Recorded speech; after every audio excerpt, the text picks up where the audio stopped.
let's get into the giant mailbag. What crazy thing did City do this week? It's time for Mattress running the numbers. Ready for the main event? The main event. Frequent Miler on the air starts now. Today's main event, extreme hotel savings. Sometimes you got to pay for hotels, and we're going to tell you how to do it cheaper. You don't want to pay a lot for hotels, right? You don't want to pay a lot. Yet these days, you almost have to because hotel rates have been skyrocketing. And so we've got sort of a grab bag of tips and tricks to help ease that burden with extreme hotel savings. First, of course, we have the giant mailbag. Today's giant mail comes from Pete. So Pete has a story, which I'm going to mostly paraphrase, which is he wanted to sign up for the Delta Reserve card when it had a promotional offer, and he got the pop-up telling him basically, there's two types of pop-ups from Amex that say basically you won't get the welcome bonus if you sign up. One of the pop-ups is where you've had the card before and it tells you that. The other pop-up is I've referred to as the "we don't like you" pop-up because it's very vague about why it popped up. And that's what he got. It specifically, it says, based on your history with credit card balance transfers, American Express welcome offers, introductory APR offers, or the number of cards you've opened and closed, you are not eligible to receive the welcome offer. So he got this, but he was very confused because this is only the second Amex card he's ever applied for. He applied for the first one, he said, about 2 years ago. He still has it open, has spent a lot on it, hasn't done any fishy stuff with it. So he couldn't figure out why he would get this thing. And he chatted with Amex online. They weren't able to help him. No surprise there, to identify why he got the pop-up. But what was interesting and why the reason I wanted to bring this giant mail to the front here is that he called the Amex Platinum line to talk with a rep. And he doesn't actually have a Platinum card, but he's an AU on his wife's Platinum card. Mm-hmm. And he asked them if they could help him apply for the card that he wanted, which again was the Delta Reserve card. They, I guess, walked him through the application over the phone, and he was approved and got the bonus. Well, for Pete's sake, that's great. How long were you waiting to jump in with that one? A long time, like since the beginning. Love it. You are now, certified as a proper dad with that dad joke. Okay, but it worked. It worked. For Pete's sake. Oh boy. I'm happy for you, Pete. I'm happy for you. No, that's a great tip. That worked. I mean, I wouldn't have known. I wouldn't have thought to do that or thought that it would have had a better result, but very interesting. Right. Do you think it mattered that it was a Platinum card rep, or if you just I don't think it probably mattered about that part, but just throwing it in case it did matter. You know what? He originally applied both with a referral offer, like a friend referral, and he also tried by logging into his account and applying that way. Both times he got the pop-up. And I'm just bringing that up because in the past, we've seen sometimes where people get the pop-up with one or the other, but not both, and then they're able to apply the other way. But he had tried, those two ways. So anyway, here's a third way you can try to get approved if you're getting pop-ups and you don't expect to, I think is the key here. That's a great story. Thank you very much, Pete. Well, speaking of third ways to do things, let's talk about another 3 related topic: 3 cards, 3 continents, 3 updates. So let's find out what's going on with this week's 3 cards, 3 continents, 3 updates. Now, before Greg tells us his update, I'll just remind those who are not yet familiar with it that 3 cards, 3 continents is the competition that we're doing, Greg and Stephen Pepper and I, where we're each taking the credit card bonuses from 3 cards, the sign-up bonuses from 3 cards, and using those bonuses and $1,000 to travel on the most incredible trip that we can to at least 3 continents. And that's coming soon. Next month is when it's planned to be coming up. So we're gearing up, and now we have our updates as to what's happened this week. So Greg, any updates? Yes. So first update is from Steven. He tells us, so nothing's changed about his plans. His plans are all apparently all tied up and wrapped with a Buttoned bow and up, everything. yeah. So lucky guy. I'm not quite there yet. His update is just a little hint about what's happening with his plans. He says he's going to be traveling all the way around the world. So, Mm. I thought I was doing something special, but Not special, Greg. maybe You're not special. maybe we're all special in that same way. So, in case you're wondering, we've as a team sort of defined going around the world as crossing both the Atlantic and Pacific Oceans. And ending up back in the United States. We don't define it as necessarily ending in the same airport as you started with, though. As long as you start and end in the United States, that fits the bill. I don't. And you know don't whether or have to not go around the world for this, right? No, We had you to go don't to have three to. continents. We originally, Right. before we settled on what we were going to do, we had talked about that idea, but then decided on the three continents thing. But here, Greg and Steven both planning on still going after the entire round the world trip so far. Right. That doesn't mean he booked a round the world award, though. Right. I think he probably booked multiple different awards because he had American Airlines miles and membership rewards. So I don't think he did that, but he is going around the world, which you might be too, for all I know. For all you know. I did lay out in a post how that easy that would be, because with the one-way award on Aeroplan that I laid out in the post, I showed how I could end up in Asia or Australia, and from there I would have enough American Airlines miles to return home in business class. So certainly around the world would be possible for me too. For sure. Okay, why don't you do your update and then I'll end with mine. I got big updates this week. So I had been agonizing over the trip over the weekend, and I started to feel a lot of anxiety. I was getting really anxious because I was like drilling down on the numbers in the budget, and I thought I had a great plan, and then one little piece of it fell apart, and then all of a sudden everything started falling apart, and it just wasn't going to work. And so I kept trying to rework budget numbers and different starting points and ending points and blah blah blah to make the second half of my trip work the way I wanted it to. And I had gotten pretty discouraged and was pulling out my hair, hours and hours of looking at this stuff. And finally, yesterday, I said, okay, you know what? I had an award booked that wasn't going to work. I had determined that wasn't going to work for what I wanted, but I wanted one of the segments. And so I had called American Airlines last week, trying to see if I could change the ticket. It would have been a significant change with an American Airlines award, because it would have been changing the region of the destination. And I was just wanted to keep one segment of it without losing it, because there was no more award availability on that segment. And the first agent I talked to said totally impossible. Second agent I talked to couldn't see award availability on the additional segment or segments that I needed, despite the fact that AA.com was showing plenty of seats. They couldn't see any, on a number of different days. It was weird. But anyway, so I wasn't getting anywhere. And so I spent hours and hours devising a backup plan. Said, okay, well, I'm going to cancel the award I have, because that's not going to work. And I really hope that first segment goes back into award inventory. But I was not at all confident. Eventually, when I write about this, I'll write about why I wasn't. I was pretty sure it wouldn't. The phone agent told me it definitely would not go back into inventory. Very confidently said, no, it's definitely not going to go back into inventory. So I spent hours devising this plan to get around it, to get to another airport, to get a flight I needed. And I had all the numbers done, all the math. And I went ahead and I canceled my flight, figuring I was going to have to book everything else and stretch it down to the penny. And wouldn't you know it, that first segment went right back into award availability immediately. So I was able to rebook exactly what I wanted, save myself a bunch of money on all the budget crunching I had done. So now I'm sitting in a really comfortable position. Flights are basically done and hotels are mostly decided, although I'm going to buy some IHG points this week and I haven't decided how many yet. And part of the reason I haven't decided how many is because I want to do some of the shenanigans we're going to talk about today and see how that works out first before I buy the points. Specifically, we'll talk about best rate guarantees, and that's what I'm going to be looking into.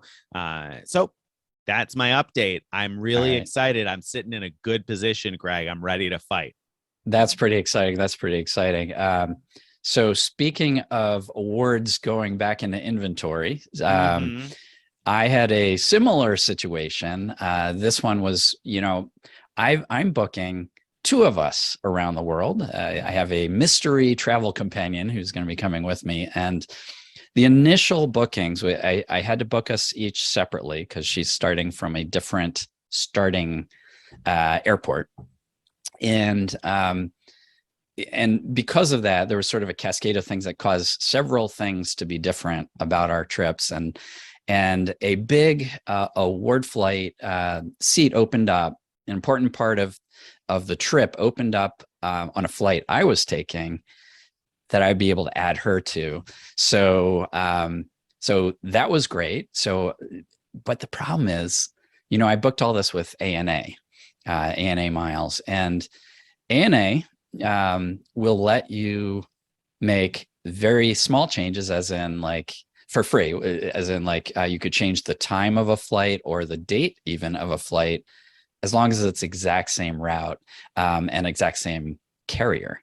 I wanted to change the carrier here. And so the only option, you can't change an existing round the world award to do that. You have to pay a 3,000 point cancellation fee to get all the miles back and your taxes and fees back, and then rebook. And there were a few flights later on in the trip that we were both booked on. I wanted to keep them. And there was no way to hold on to them. So I took a gamble that canceling her thing, that the award would go back into inventory and we could just book her on those segments. And it didn't happen.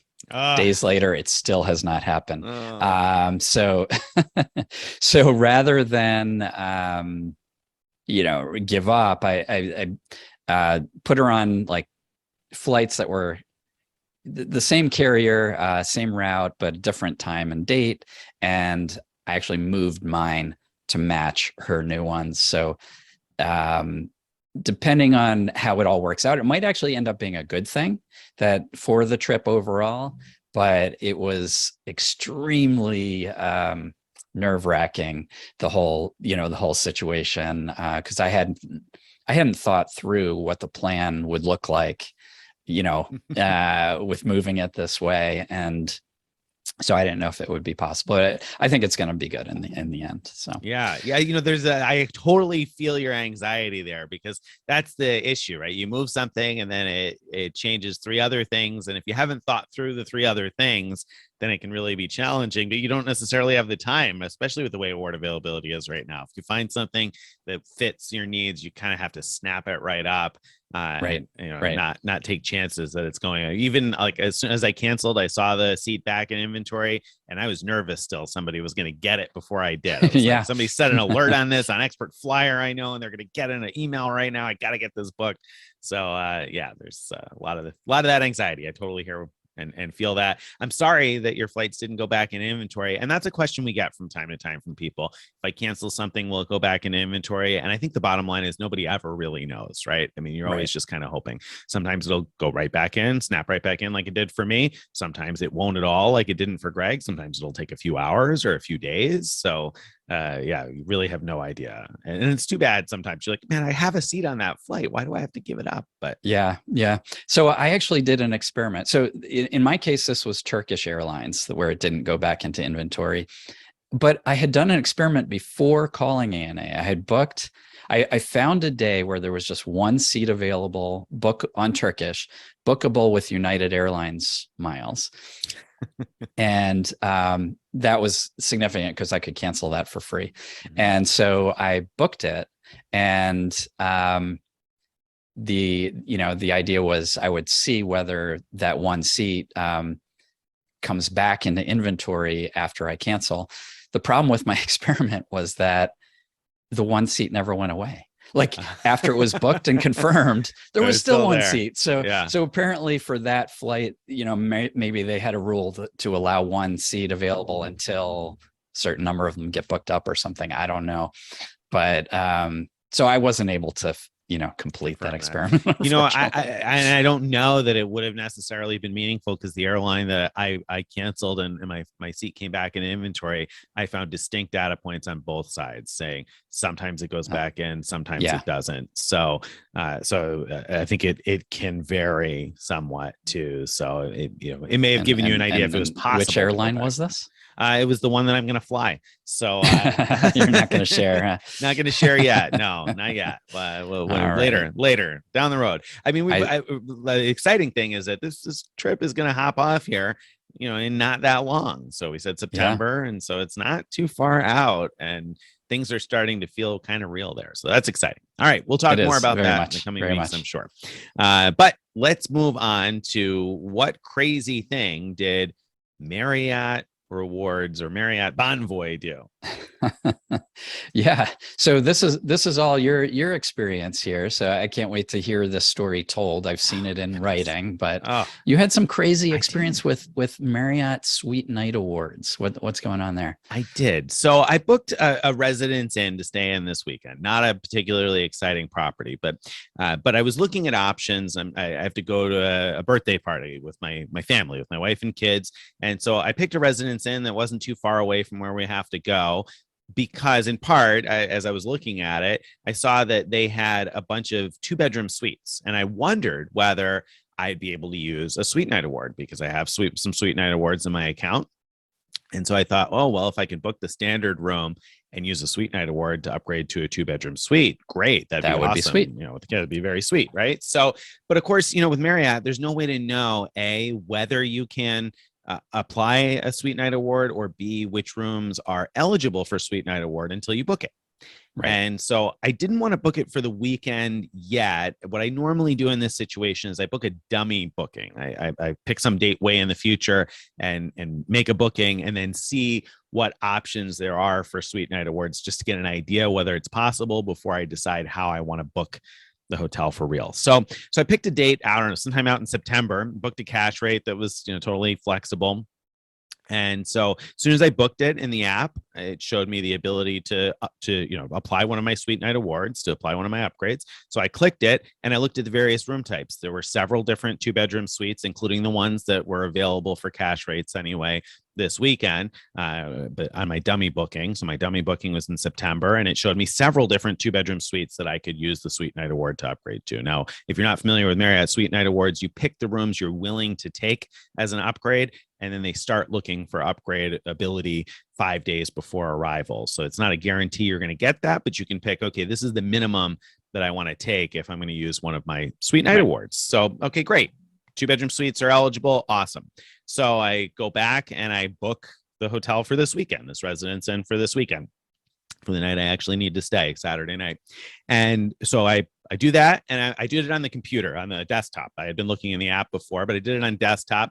I go into the reservation on desktop, and there's no place to click to apply a Suite Night Award. I thought that's kind of weird. I've always seen the take your upgrade button in there somewhere, or even right after you book, usually on the confirmation page. There's you've earned it, apply one of your upgrades now. And that wasn't there. So I was a little confused. So I pull up the reservation in the app for this Saturday night, and it says, where's my suite upgrades? Sorry, your suite upgrades aren't eligible for this booking. And I'm like, what do you mean they aren't eligible for this booking? I booked the same room that I did for my dummy booking, and so I would expect to see the same Suite Night Awards. But I thought, well, maybe they're just not allowing them this weekend or something. So maybe that's the issue. That seems a little crazy, a little strange to me, but maybe that's it. So you know what? Let me go back to that dummy booking, because I haven't canceled that yet. The dummy booking in September. Let me see again, just check which rooms are available for upgrade, or that the Suite Night Awards do work for that day. So I bring up that reservation again, the dummy booking that just 3 minutes ago I had been looking at the upgrade options for. And now suddenly that button to apply one of my suite upgrades instead says, sorry, this reservation isn't eligible for a Suite Night Award upgrade. I'm like, what are you talking about? Literally 3 minutes ago, I was looking at the options. I know it was eligible when I booked it a few minutes ago. How is it not eligible now?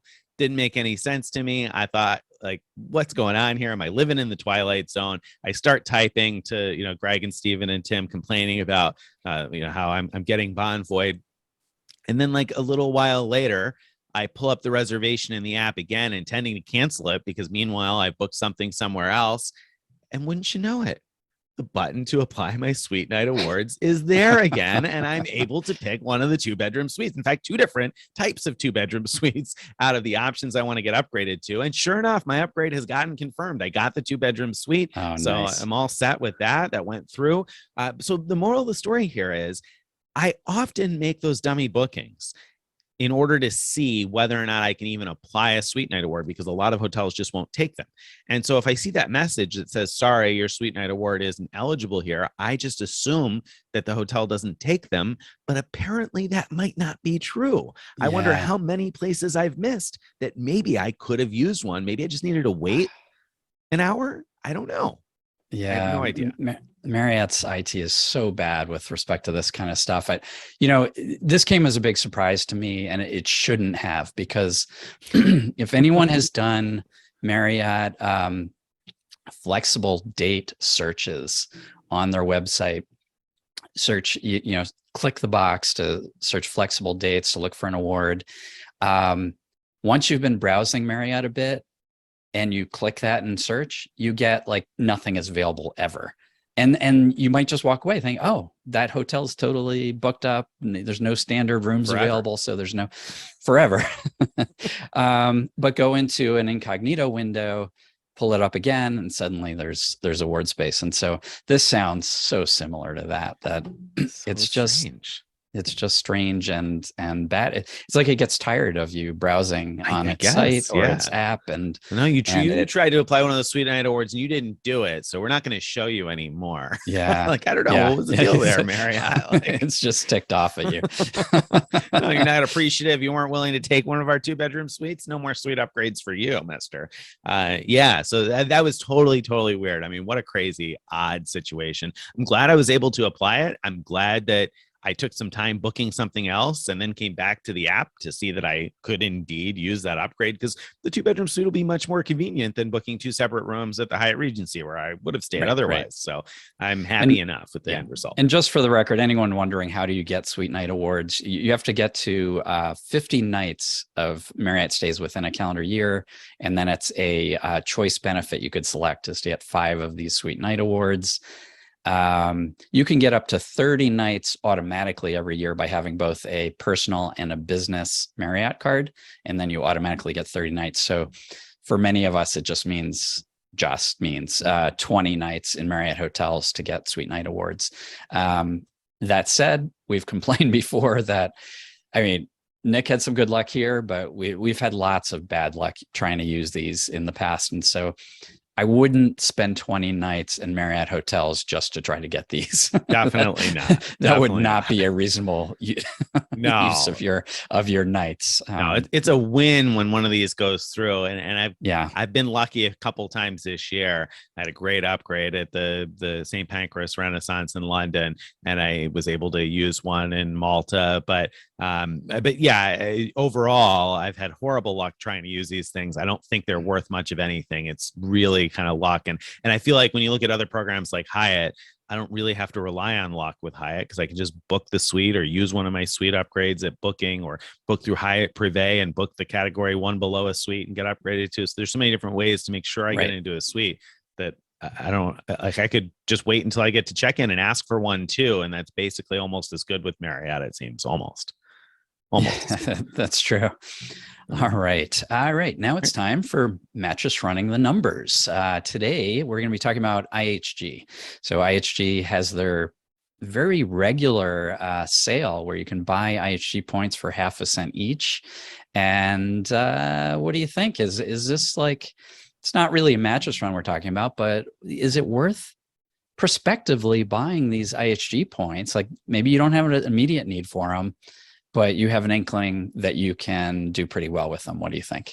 I mean, I think it's possible. My IHG balance was really low, and so I need some because I just don't have enough ever really to book anything now. Now that I've booked a few things anyway in the last few weeks, months here, so I don't have very many. So I'm going to buy some. But the thing is, so there's a couple pieces to this. First of all, it's 100% bonus on the number of points you buy when you buy 5,000 or more points, but it doesn't actually get to half a cent per point until you buy 26,000 plus 26,000 bonus. So you really have to buy 52,000 points in order to get the half a cent rate. Now, if you only buy, for example, 5,000 points, then it ends up being 0.675 cents a point, which is less exciting. So you got to buy at least the 52,000 for $260, or, and then you can obviously go more up to 150,000 plus 150,000 bonus. So you can get 300,000 for $1,500. Now I wouldn't buy 300,000 for $1,500 unless I had a specific use in mind where I'm going to use them.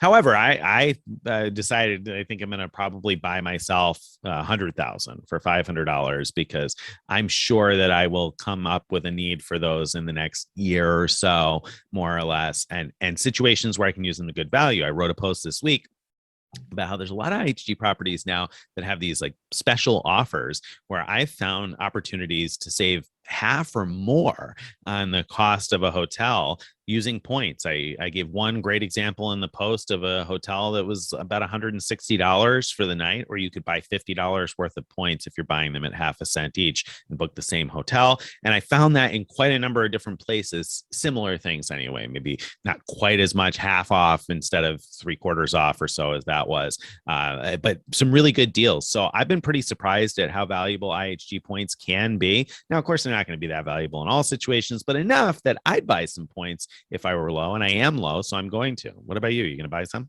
Yeah, I'm not going to buy any because I have over 300,000 sitting sitting in my account, but I would otherwise. And even without the recent findings that you published about how IHG points are often worth closer to a penny, it looked like you were showing, or even more. Even when I just did like very average values, when I calculated, it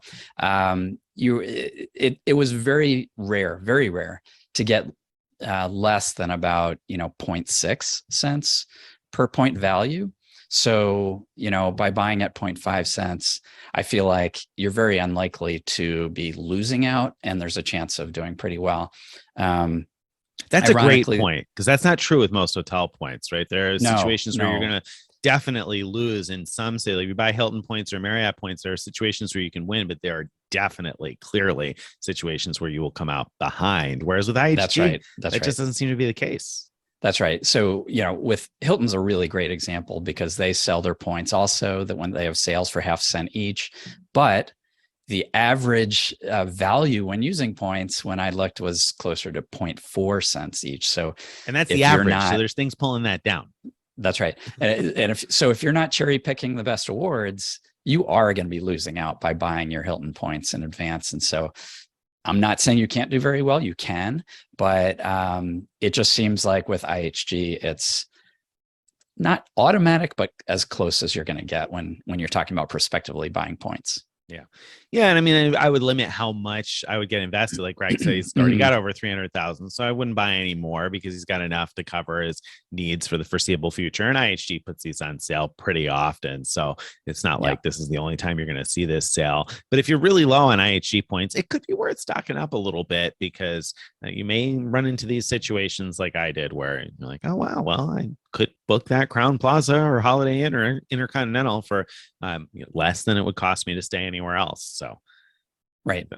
And at the high end too, if you're actually thinking of staying in a, $1,000 or $2,000 a night type of resort, Six Senses, Mr. and Mrs. Smith, whatever, check the point price, because I bet you that it'll often be significantly cheaper to buy the points and book it that way.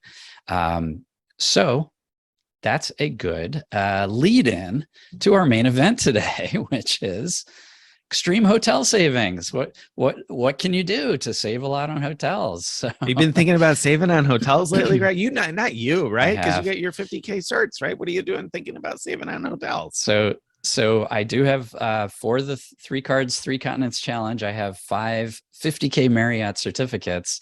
I'm going to be spending more than 5 nights in Wow. lodging outside of the United States. And so I have been thinking a lot about it. And, all these things are on the table for me. I haven't decided exactly what I'm doing yet, but let's get into our sort of grab bag of tips and tricks. And since we started with points, I think we might as well continue talking about the benefits of buying points when they're on sale so that you can get a better deal than you would have if you just paid cash for the best rate you could find. Right. And we just talked about IHG and how you can certainly come out ahead. And what I left out of that conversation is, I gave that one example today or this week in the post about one specific hotel that, like I said, was about $160 with tax, or you could buy the points for about $50. Now, if you were to book a 4-night stay and you've got the IHG Traveler card or IHG Premier card, you get the 4th night free, then you're paying even less. So for 5 nights, you pay what, 40,000 points, or no, I'm sorry, for 4 nights you pay 30,000 points, so $150. So like less than $40 a night for a $160 property potentially. So and you're not going to run into quite that much savings every time, but points can certainly be worthwhile. So you got to look at what the points price is and ask yourself, should I buy points? Do I need to? And the same can be true with Hilton and with Marriott. There are situations where buying those points, especially when they're on sale, can make sense for specific hotel bookings. And you should definitely check that before you book a cash rate. Right. So, you mentioned IHG's 4th night free. Both Marriott and Hilton have their variations on 5th night free. And so in both those cases, you might find, like, let's say, just for example, let's say you find that the price for buying points when they're on sale is a little bit less, but not enough less than paying cash that you're not thinking of doing it. Now calculate what that comparison, if you're going to stay 5 nights, and how much cheaper it would be to buy the points needed for 5 nights. Then the equation might totally change, and you might say, oh, wow, that's over a 20% discount off for what I'm doing. Don't forget to include taxes and fees in those calculations, because you usually don't pay them when you're booking with points, or sometimes there's tiny little fees that you pay when you're paying with points, but that can be significant. So you have to include that piece of it when comparing your points price to your cash price. It sure can. However, it can be very significant, and definitely you should calculate that. But go ahead. What's your however on that? Well, there's one type of fee that is sometimes on point prices, which is resort fees or destination fees. And like places like Marriott and IHG, you're still going to pay those resort fees, even if what you pay with points. But with Hyatt, with Hilton, and with Wyndham, you don't pay those resort fees. And so in those cases, especially when you're talking about some really big resort fees, which we've seen some really exorbitant ones at some properties, the savings could be really extreme in those situations, especially if you have both like 4th or 5th night free and you're not paying the resort fee. That's a great combination.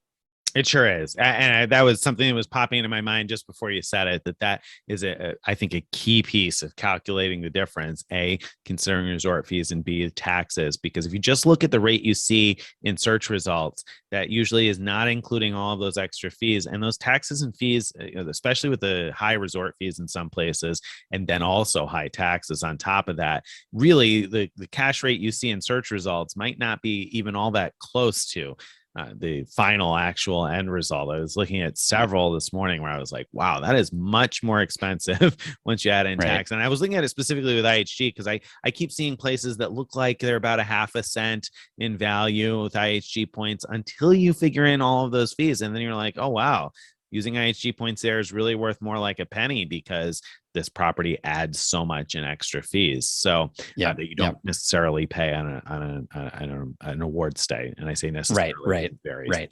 Situation. And one thing to look for with chains like Marriott and IHG, where they do pass on resort fees, is There's one type of resort fee they don't pass on, and that's where the resort fee is a percentage of the room cost. So when you book with points, the room cost is zero. So any percentage, 10 or 20% of that room cost is still zero.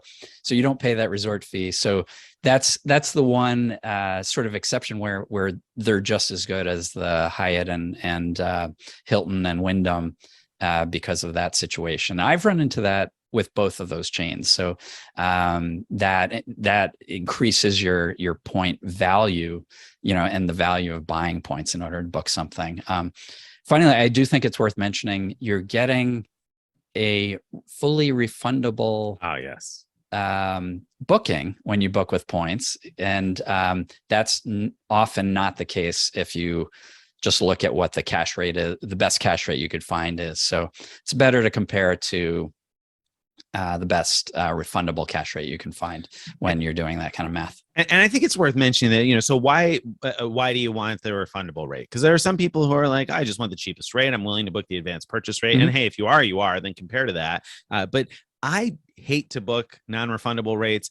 A, obviously, plans can change. And so I just want to be flexible. B, I can miss a flight or something, and being able to cancel is great. But C, these days, I want to be able to keep an eye out to see if I see another incredible deal. If I see some sort of a mistake hotel fare somewhere, great, then I want to be able to pounce on that and take advantage of it and not be like, oh man, I've got this non-refundable booking, so I guess I can't do that. Yeah. So points become much more valuable to me for that.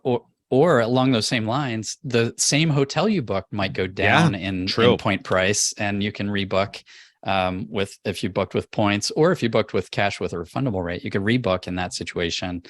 You can't if you did a prepaid thing, a prepaid non-refundable thing. So those are both good reasons not to do that. But yeah, as Nick said, if you're going to book, if you were planning to book a non-refundable anyway, then you should compare to that price. But keep in mind that if you do the point option, you're getting something more than you were before. You're getting that sort of peace of mind that you can change it if you want to. Right. And with dynamic award pricing, what Greg said about being able to rebook is a valuable thing. I can't tell you how many reservations I have rebooked this year because prices have decreased on the bookings. I mean, hotel prices are still crazy, but they have fluctuated. And so I keep saving points by rebooking things. So I like that flexibility. All right. So absolutely, buy points. Good idea there. What else can we do to save money on hotel bookings? Okay. This sort of I don't know. I think of this as kind of a boring thing that everybody probably knows about to some degree, but you might not know how far it can go. Specialty rates. All the hotel chains now have member rates that as long as you're logged in, you'll see those member rates that are 5 to 10% type of discount. AAA rates. We've talked about that sometimes those can be really, really good. And it's just always worth checking that if you have AAA. If you're doing a big expensive trip, it could be worth paying for AAA, to get those savings. And if you're a T-Mobile customer, you can get it for free for a year right now. So, or get a free extension of a year on your existing if you have it. So worth Googling that if you're a AAA or if you're a T-Mobile customer. Right. Government rates. Almost all the hotel chains have an option to search for government rates. And you might not think that you qualify, but a lot of people who work for state governments, even in an indirect way, like maybe you work for a state university, or you work for, or not a state government, but a regional government, you work for a public school. There's a lot of government employees that might not really think of themselves as government employees that technically probably do qualify. You will have to check with what the rules are for whatever hotel you're booking, if they have specific rules about which type of IDs qualify. But I've seen some extraordinary rates. You're not going to find good government rates in like Hawaii or Key West, but you will find them in cities. And sometimes they just are so much better than anything else. Yeah. True. Good point. Yep. All right, though, and of course corporate codes too. If you work for a large company, then Yep. Google what might be available to you, or other organizations you might belong to, or places you may be an alum of that perhaps have deals worked out for their alumni. So I think that there are a number of those types of things, and probably you have somewhat of an idea of which of those things you qualify for. But like Greg said, it might be worth looking into what else you can join cheaply. I mean, AARP is super cheap to join, like $12 for the first 2 years or something usually. So, Yep. and not all chains have an AARP discount, but if you happen to be staying in one that has one, it's worth taking a look into it. And you don't have to be old to join AARP. No. I know people 20 years old that have joined. So you could totally do that. And one of the great things about these codes is in most cases, if you're booking with a chain, you'll still earn hotel points for your stay. You'll still, get elite benefits, earn elite credits, all that kind of stuff. So if you're paying a cash rate, there's really no downside that I can think of to using one of these codes or special rates, unless you don't qualify for it. Because there are some hotels that will check, ask for your government ID when you check in, for example. So be careful about that. The only other downside, I guess, to mention is that we'll talk about portals in a few minutes, clicking through a portal. And sometimes some of these specialty rates will not be eligible for portal rewards. So you may have to consider, okay, if there's a huge portal payout, if there's a 10% back or 12% back or something from a portal, then you may have to say, okay, am I saving enough by using the AAA discount to counterbalance that to be worth more than going through a portal and knowing that I get my 12% back? Or right. It might be. Right. And then you have to also do the mental calculation of like, they say that it doesn't count, but the portal rewards will probably come in anyway. Right. So exactly. So how much risk is that's there? A little tough. Yeah. So, exactly. True. All right. So those are your specialty rates. What about card linked offers? There's lots of card linked offers out there to save on hotels, right? Chase has a bunch of great like hotel chain card linked offers, meaning Chase offers. So you look, you log into Chase and you look at your offers that are tied to each of your cards and look for things like 15% off of this chain or that chain or the other, and you just click the button to make sure your card is linked to that offer. Amex has almost the exact same thing. Citi has a little different, but similar type of idea. And basically, as long as you pay for your stay with that card within the period of time that is allowed by the offer, you'll get back whatever the offer deems you qualified for. Yep. And so it's probably worth mentioning with that oftentimes, if it's a chain that sells gift cards at the front desk, you may be able to buy gift cards at the front desk and trigger the offer. Offer terms usually prohibit that, so there's always the chance that you won't get it. But for the most part, if you buy them at the front desk, not in a gift shop or something, but at the front desk, those usually trigger those offers. And so that's also a way to lock in that savings for future rates. That can be difficult, and it varies one chain to another, which ones actually sell gift cards and where they sell gift cards and whether or not you can find an employee that knows how to sell you a gift card. But that's a possibility anyway for locking in future savings. Right. Absolutely. And with these card linked offers, just like the specialty rates we were talking about, and actually even more so, these will work with portals. Portals don't know anything about these kind of discounts you're getting. It will work with all your elite benefits, with your earning hotel points. And the nice thing is you'll earn all of those things, the portal rewards, your hotel points, based on the original rate, not the discount after the cash back from a card linked offer. So you're actually getting more rewards than your final, how much you paid. Yeah. And so and did we mention in there with card linked offers? I don't know whether or not we did. SimplyMiles, because SimplyMiles is another one to look at if we didn't mention it.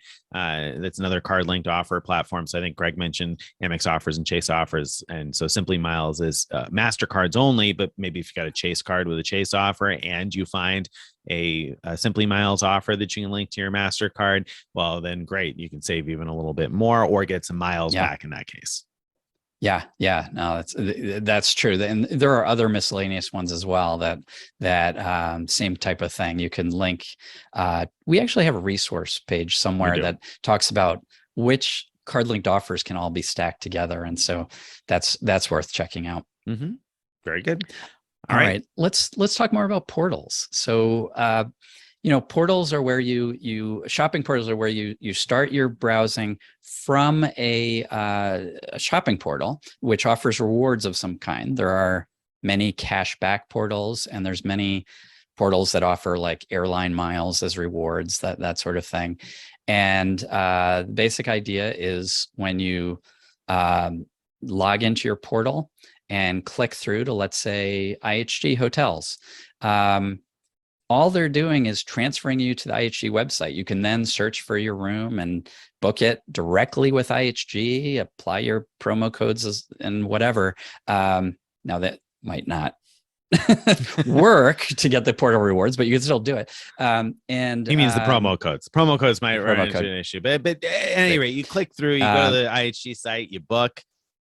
And you get rewards from the portal once the site you went to confirms with the portal that you finished your transaction, basically. And with hotels, usually finishing a transaction means actually completing the stay, and then you get rewarded. So, portals aren't usually going to be a huge rebate on your stays. We're pretty excited with IHG. Like, it's not unusual though to see like up to 10% back kind of thing. But I do want to talk about Capital One shopping portal. They have this toolbar, which if you install, what it does is it's a shopping portal toolbar, and there's lots of these that will basically watch where you're browsing and make you offers. Like, you'll get 5% back if you complete purchase at that place you're shopping now.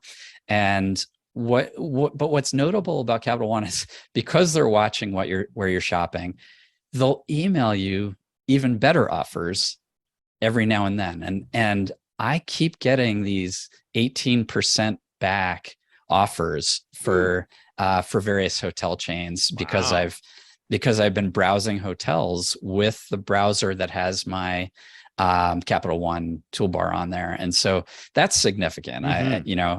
Now the Capital One portal, unfortunately, it's not real cash back. It's sort of pseudo cash back that you'd use to redeem for gift cards, but they have enough variety of gift cards. That's still very useful. It is. Yeah, that's great. That's awesome. The 18% back on various hotel chains. That's a terrific return if you're able to get it. And also then if you're able to stack it with a card linked offer, like an Amex offer or a Chase offer, because again, you're going to earn those rebates plus the percentage from the portal based on the full cost, right? The full before tax cost anyway of your stay. Yep. So you're just stacking extra money on top of extra money there. So that's a great deal. And it bears repeating. We've talked about it before, but I'm going to mention it again because there's always new people listening.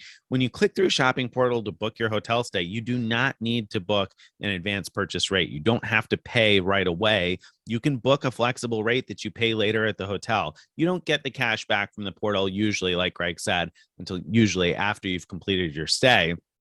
But you could book a stay if perhaps you see a portal today offering 12% cash back and you click through and you book a stay for, next February, then theoretically, at least after you complete your stay in February, you should see that 12% because it'll track initially. You'll see it in your cash back account, usually on most of these shopping portal sites. It'll probably track at 0 initially, but you'll know that they have the record of it. And then after your stay, the cash back should post. Now, obviously, sometimes there are issues with portals. They can be inconsistent now and then on payouts, but for the most part, I've had really good luck with most shopping portals. So I overall net, I'm well ahead with shopping portals. Most things track the way I expect them to. The exception there is sometimes if I use a AAA code, I've found sometimes I don't get the cash back. I do sometimes also, depending on the portal and the situation, but that can vary a little bit. So if you use a promo code, maybe it won't track, but it's probably still worth clicking through the portal. Though in that 18% situation, I probably wouldn't even try the AAA discount. I'd be happy with my 18%. Know that I get the 18%. I would try it still. And potentially give up 18%. Oh, I don't know. I believe that it's going to track anyway. I don't think it's probably a safe bet with Capital One actually, but anyway. All right. So you earn all your regular rewards, get all your benefits. Shopping portals, there's no downside. You should definitely, I'd say, be clicking through a shopping portal before you make a cash booking, like almost unequivocally. And that's true for all online shopping, not just hotels, but yeah.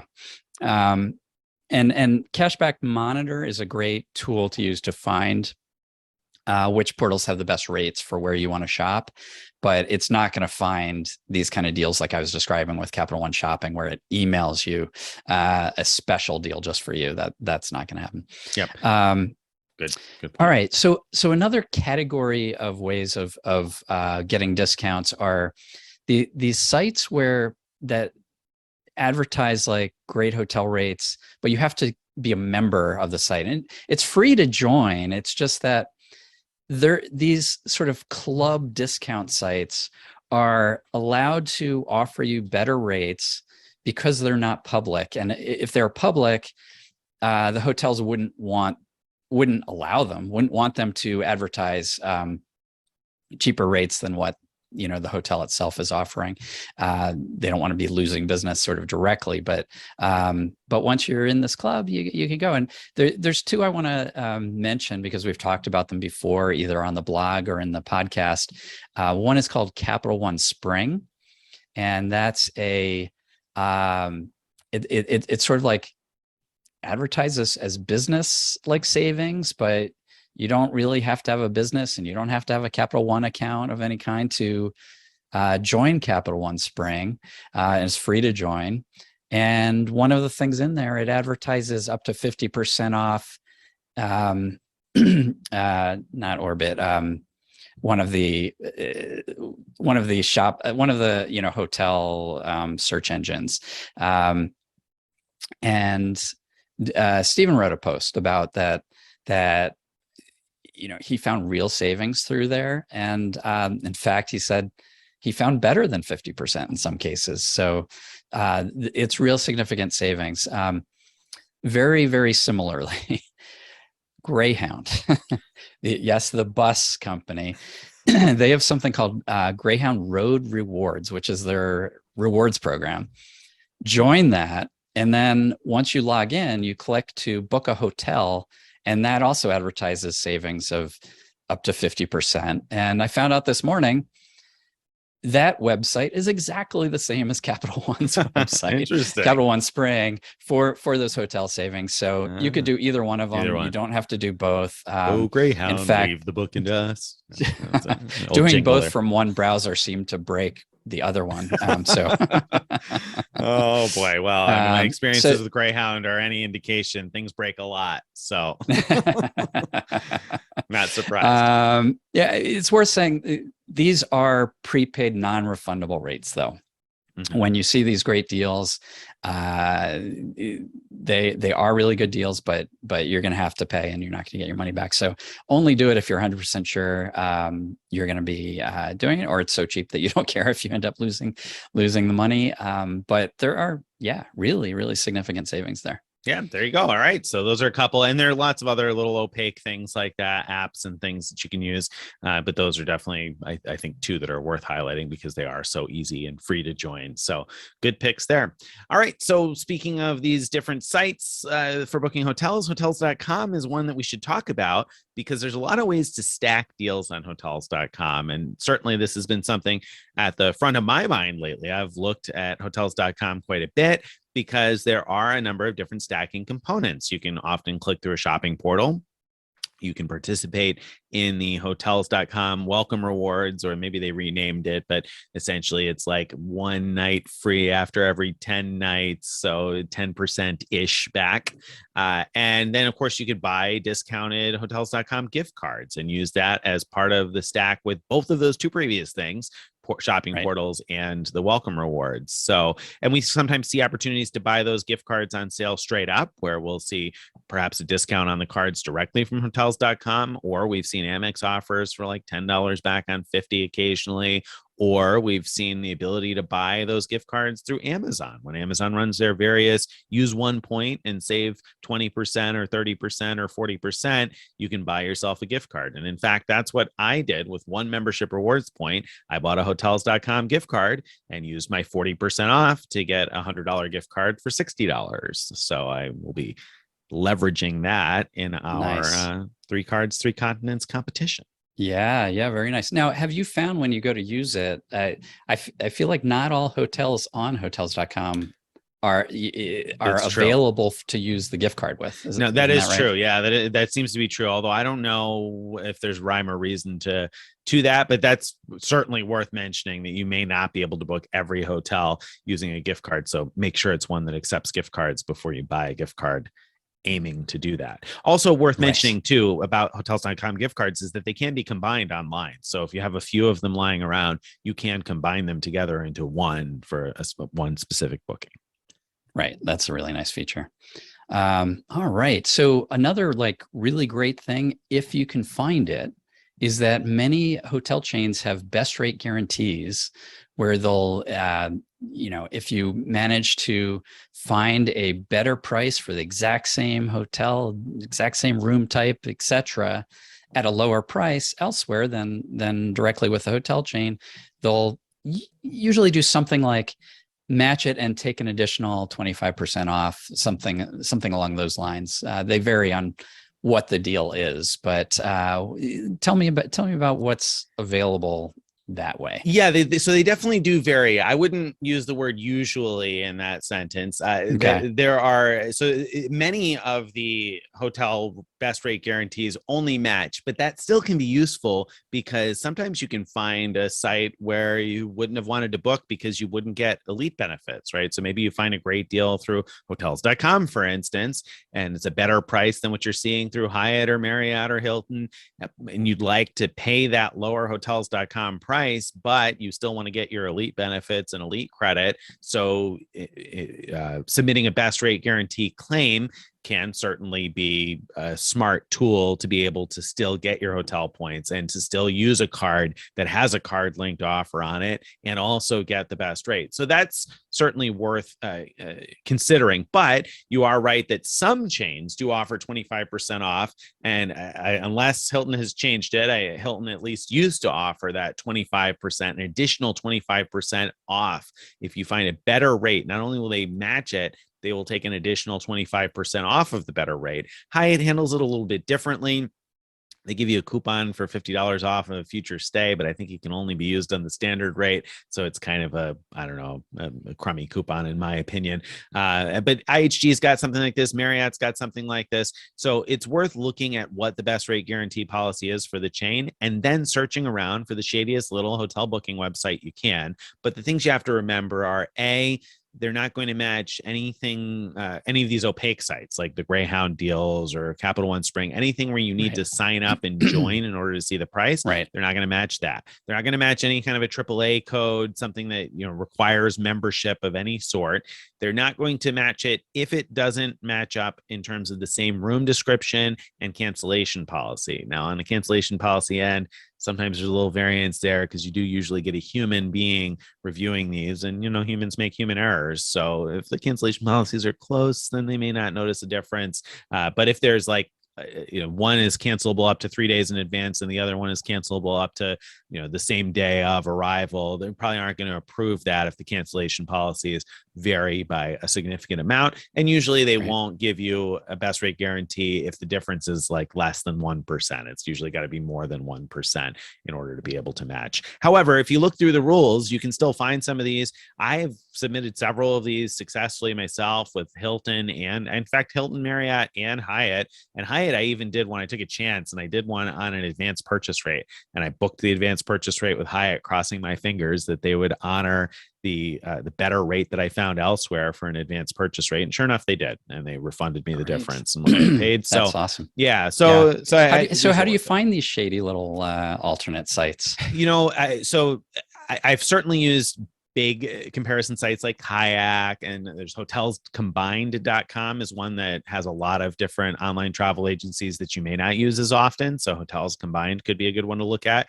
But also, if you comb through Flyer Talk, people are not particularly forthcoming with where they have found better prices, but you will occasionally find references that will help lead you to the websites where you'll find better prices. So there are a number of other ones like that, like Hotels Combined. So if you just search for other aggregators that draw in lots of different data points, the other thing to check is sometimes the foreign country websites. So for example, if you go to Expedia's Mexico website or hotels.com's, Bulgaria website. I don't know if they really have one. I'm just making that up. But if you go to a foreign version of the site, sometimes the prices will be significantly different. And most of these best rate guarantee sites will be okay with converting currencies. So you have to, again, look at the rules, but you can still, if you find something that's significantly cheaper, where it's clearly not just a currency conversion thing, then you can still potentially do that. And in fact, I did that with the Mexican version of hotels.com at one point, where this price was, in fact, that was my Hyatt situation. I was booking the Hyatt all-inclusive in Los Cabos there, and it was much cheaper on the Mexican version of hotels.com, and sure enough, Hyatt matched it. So that's great. Yeah. So those are worth looking at because you can save money. You can still earn your points, still earn your elite credit, still use your card linked offers. The one thing you're going to probably lose out on is portal rewards, because even if you book it and then submit your best rate guarantee, probably when somebody manually adjusts the price, it's probably going to somehow invalidate your portal rewards. However, if you get it 25% off of the cheap hotels of the world.com or whatever price, then you're probably winning overall. Right. So a trick for getting a better rate is kind of hidden in that whole best rate guarantee discussion, which is to look at these foreign versions of these hotel websites, right? So sometimes those will show better rates, and even if you're not hunting for a best rate guarantee, that might just be straight up a better way to go. That's true.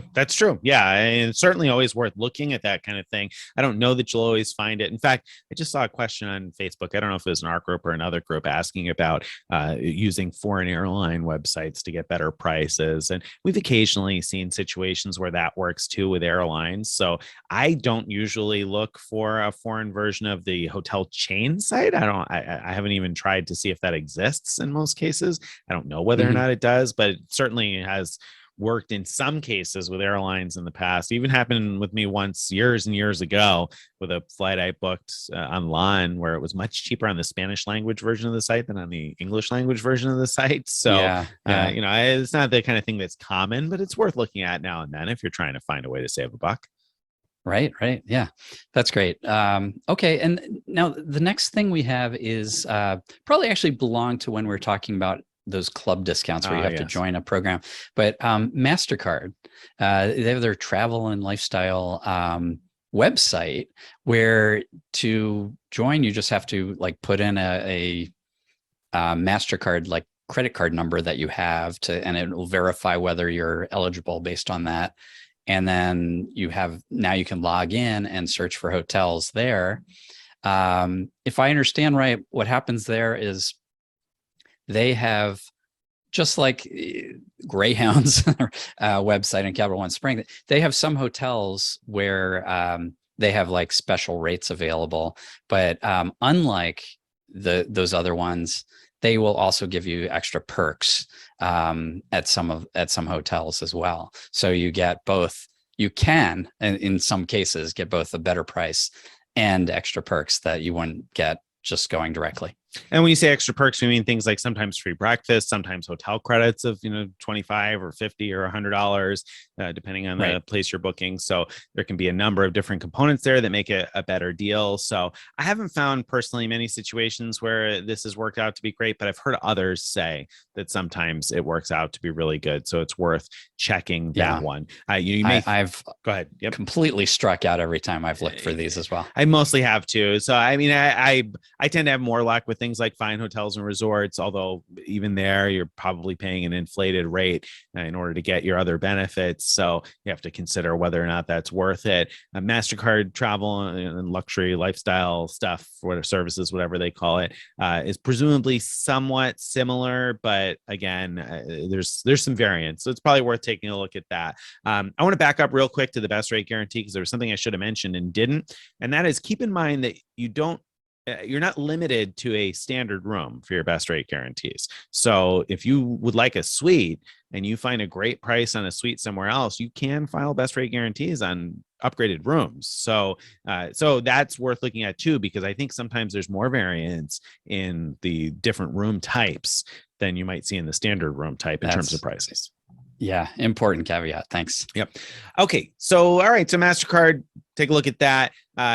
What about, something that I tossed on the list for discussion today, just for a brief mention anyway, is if you have the Wyndham business card, you get Wyndham Diamond status, and you can match that over to Caesars Diamond status. And that can be worthwhile if you're going to be going someplace with Caesars properties, because as a Caesars Diamond member, number one, you won't pay resort fees at Caesars properties, which can save you a nice little chunk over a course of a few days stay. It can save you a couple $100 probably.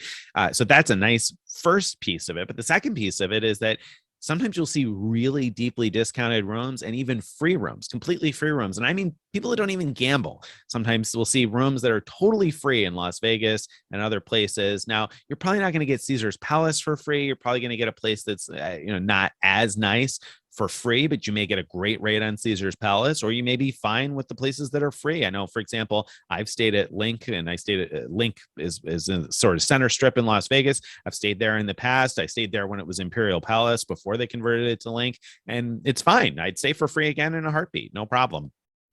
So I've seen that go for free. I've seen Rio, of course, which is an all suites property, go for free, and a whole bunch of others, Harrah's and Bally's and stuff like that. So sometimes you'll see $0 rates and be able to book nights again, totally for free, or for $20 or $30. And again, no resort fee. So, that can be a way to save a few bucks. Oh yeah, for sure. All right. And then there's of course some websites, or even like Twitter, handles and things that broadcast great deals when they find them. And so those are worth watching. Do you have any favorites of those that you think are worth like subscribing to, so you get alerted when there's a noteworthy hotel deal? I got something caught in my throat right now. Hopefully I'm not going to cough when I do this. Secret Flying sometimes sends out hotel rate, I don't know if you call them mistakes or deals. So that can be one. Extreme Hotel Deals used to do this, but I don't know if they exist anymore. Do you? No, I don't know. I used to be signed up for them too, and I don't know. I haven't seen anything from them for a long time, so maybe not. Yeah, I don't know. But so Secret Flying and the flight deal sometimes will have hotel deals also. But I don't know. I'd be curious if any readers have good suggestions about Twitter handles to follow that post great hotel deals, because sometimes you do see these really nice hotels priced really well. A few years back, that Extreme Hotel Deals Twitter account used to tweet out some great ones. And there was one, it was a rate at a Four Seasons outside of San Jose. And it was like, I don't know, $40 a night or something. And I remember thinking to myself, ooh, if it's available $40 a night through Four Seasons, I bet it's available $40 a night through Fine Hotels and Resorts. And sure enough, it was. And I booked it through there. Unfortunately, I didn't end up getting to stay. I had to cancel, which is too bad because they were honoring it for $40 and I get the $100 credit or whatever it was, a spa credit at maybe at that place and free breakfast. That's I would amazing. love to have done it. But so, and that's like a tip within a tip, that sometimes when you see these great rates or things like that, you may try to book through a different channel than everybody else is to increase your odds of perhaps getting it honored, or to increase your benefits that you might be able to get. So that's worth looking at. But again, if readers have suggestions about places to find hotel specific deals, I'm all ears. I'd love to hear more places to find those things. All right. Well, you know what? I mean, there's tons of other little niche things you can do to save, but I think we've hit most of the big ones here. So I think we're ready to move on. All right. So let's talk about this week's question of the week. And so the question of the week came in via email from Jackson. Jackson says, hey guys, love the show and appreciate all the new segments you've incorporated lately. Just wondering if you have an update for us on your American Airlines loyalty point earning. I know I've really slowed things down the last couple of months. Not sure if it's because I've picked all the low hanging fruit or just hit like a rut in the game. Looking forward to hearing Yeah. how your earnings going. So, Greg, where you at?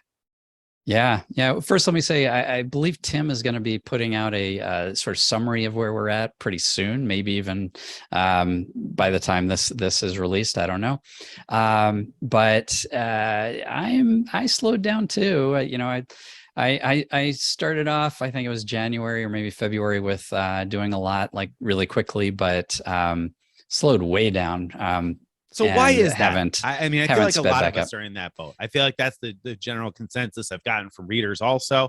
Why have we slowed Yeah. down? Have we just picked all the low hanging fruit, or are you just not interested in the status? What's going on?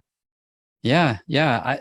I'm not sure because so when we were first able to do this, I know I spent a lot of time looking for these overlapping deals, like where you can, for example, click through the American Airlines shopping portal and link your card to SimplyMiles to get, two sources of American Airlines miles, both of which give you loyalty points, and so you can earn elite status through American that way.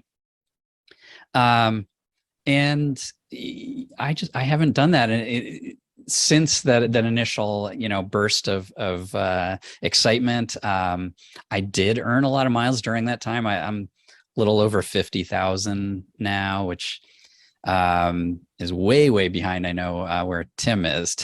Tim has done really well, so he'll report on that soon.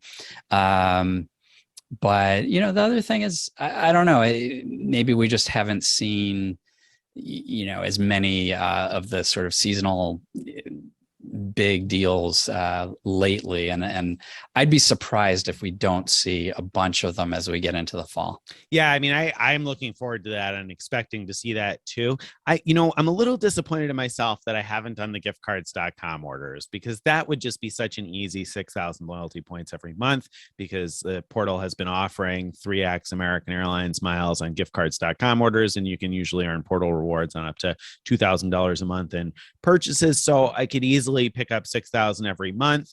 And so between now, so it's August now, and what this is going to end in February, right? So August, September, October, November, December, January, February. So if that 3x maintains over the next 7 months, so 6,000 a month times 7 months, that's 42,000 points right there that are pretty low hanging fruit if you have anything you can do with the gift cards.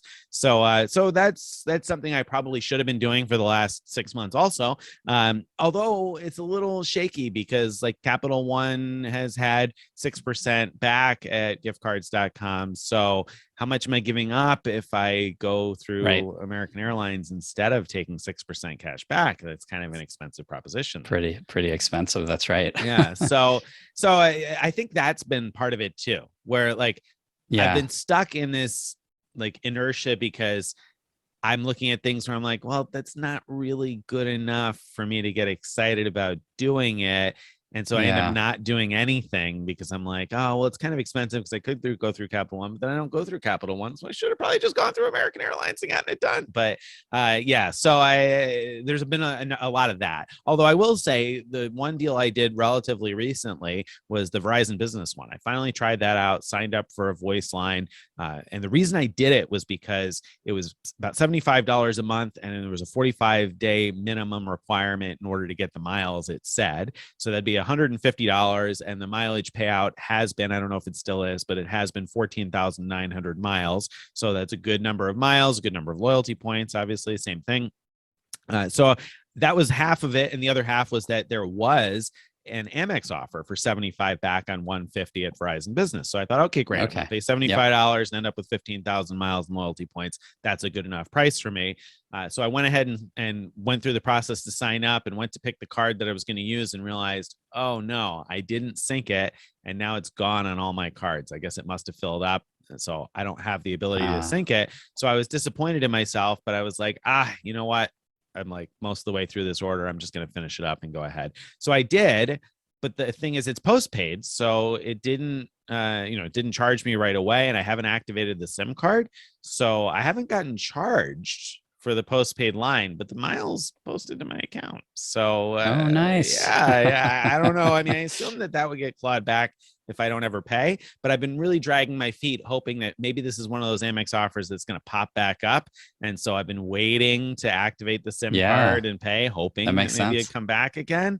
And it hasn't, but the miles haven't gone away either. So good deal. All right. All right. So that's the end of our question of the week. That brings us to the end of today's episode. If you've enjoyed what you've been hearing about, you'd like to get this stuff in your email inbox, you want to go to frequentmiler.com/subscribe. Again, that's frequentmiler.com/subscribe. You can join our email list daily or weekly. You can follow us on all the various social media. We're on Twitter and Instagram and YouTube, etc. And please join our Frequent Miler Insiders Facebook group, where you can discuss this kind of stuff and ask questions and interact with other people who are interested in miles and points. And wherever you're listening to this show, give us a like, give us a comment, a thumbs up, subscribe, enable notifications. That all that stuff helps other people discover this channel too, and share it with your friends and family. Thank you very much for being out there with us. Oh, and of course, if you have feedback or questions, send those too. Email it to mailbag@frequentmiler.com. Bye, everybody.